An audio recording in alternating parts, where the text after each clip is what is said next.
Do you know who you are? I know Kung Fu. Welcome back to the channel. I am Zero, and today we're going to be talking about how to become your authentic self. Embracing who you truly are can be an absolute game changer. So without further ado, let's talk about it. So being authentic without sounding too spiritual is kind of accepting who you are. Being authentic means aligning your actions, your thoughts, and your values with your true self. A great book that talks about this is called The Gifts of Imperfection by Brené Brown. In it, she explores the power of embracing vulnerability and self-worth, two of the main components of being authentic. Once you understand authenticity, you want to start a self-discovery journal. I could talk for days about the benefits of journaling, but keeping a daily journal and reflecting on it is going to help you separate your true self from your ego, which is a big component. I've led with my ego almost my entire life,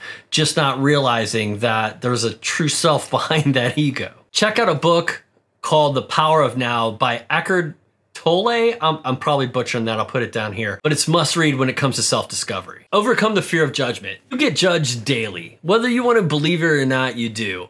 But the value of that judgment is completely up to you. Most people that are judging you don't know anything about you, so that judgment is horseshit. Do you guys know who Christopher Mintz-Plasse is? You probably know him better as McLovin. Wait, you changed your name to McLovin?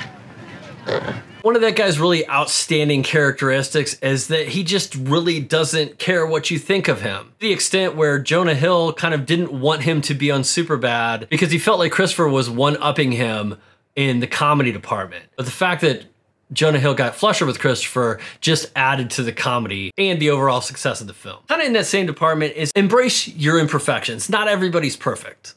And I know you hear that a lot, but if you're like me, it seems like a lot of people out there look like they have their shit together way better than I do. Honestly, most of the time, that's just simply not true. What they've done is they've gotten better at embracing their imperfections. And when it comes to embracing imperfections, one of my favorite books is The Subtle Art of Not Giving a Fuck by Mark Manson. In this book, he discusses the fact that you shouldn't always not give a fuck, but you should know when to give a fuck and when not to give a fuck. It's a great read, and I highly encourage every one of you to pick it up. Set boundaries. Know who you are around other people.